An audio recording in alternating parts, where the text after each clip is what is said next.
Hello, coin collectors out there, and welcome to DC Coin World International Coin Channel. And look what we have here: two 1997 well-used United States quarters.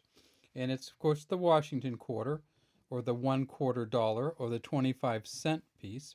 It says Liberty at the top, In God We Trust under Washington's chin, 1997 at the bottom. And then here on this one, we see that there is a D. And D, of course, is for the Denver Mint. On this one over here, we see it's the same, Liberty on the top, but we see behind George Washington, there's a P. And the P, of course, is for the Philadelphia Mint.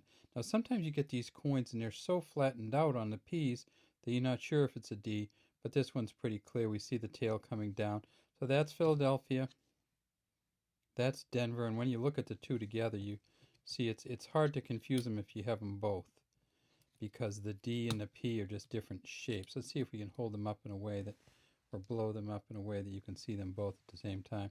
So the D and the P are just quite different shapes. So even if you lose the tail on the P, it doesn't really look much like that D. So if you have them both, easy to identify. Now, why is 1997 a good year? Well, one of the reasons that 1997 is interesting, at least to collectors, is there were only a couple more years. 97 and 98 were the last 2 years that they put this eagle on the back of the United States quarter. In 1999, they started the state quarter series, and then they moved to the territories series, and then they moved to the national parks and whatever. And you have not seen these on the back again after 1998. So people are starting to collect them a little bit more because you can't get the eagle on the back anymore.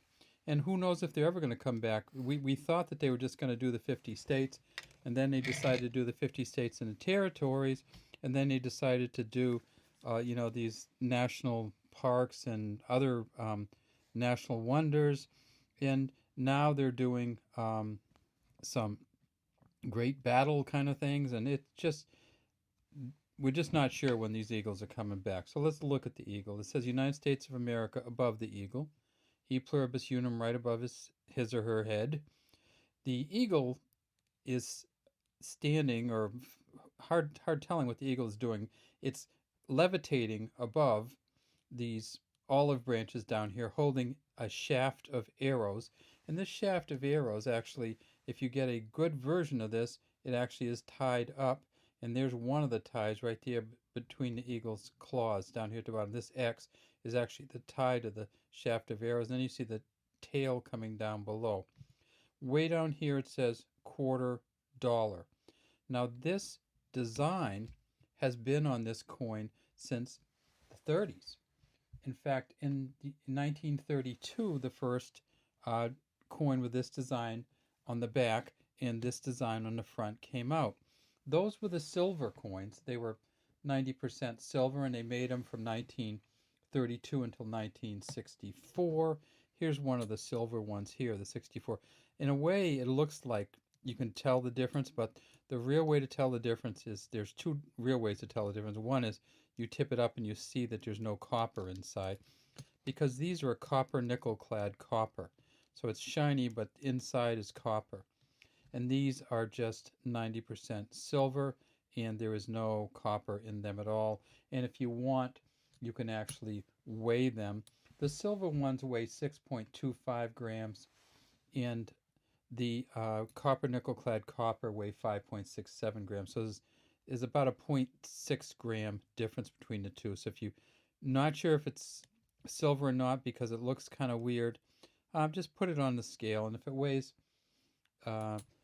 well over 5.67, if it weighs 6.2 to 6.3, then you know it's probably a silver coin. And the silver coins actually have quite a bit of value. They have, just in melt value alone, you're talking about a couple dollars in silver. So these ones are very collectible. These ones here, not so collectible unless you get them in a proof set version. So I said we had a D and a P, a Denver and a Philadelphia. Well, the proof set coin will have an S on it, and that's for the San Francisco Mint. And those coins are probably worth $4 or $5 if you get a San Francisco Mint coin from 1997.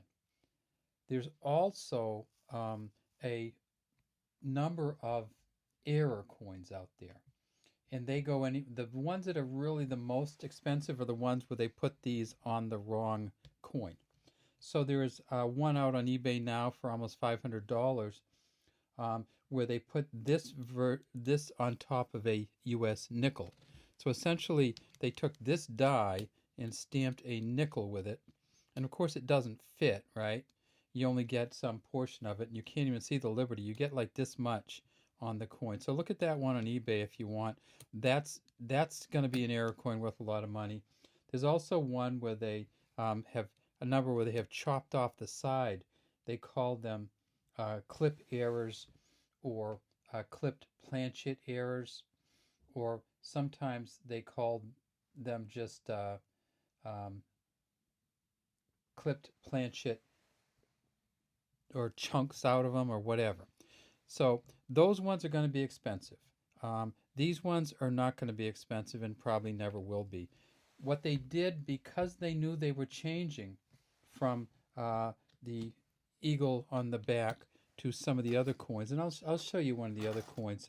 We have the state coin. Here's the California state coin. It came out in 2005. So the front isn't the same on the state coins. It is Washington. Does say they put United States of America on instead of Liberty. They put $quarter on the front, and what they do is they try to jam everything on the front, including the Mintmark and the In God We Trust and Liberty and the $quarter, and then on the back they had stuff about the state with the date, and underneath that, Ne Pluribus Unum.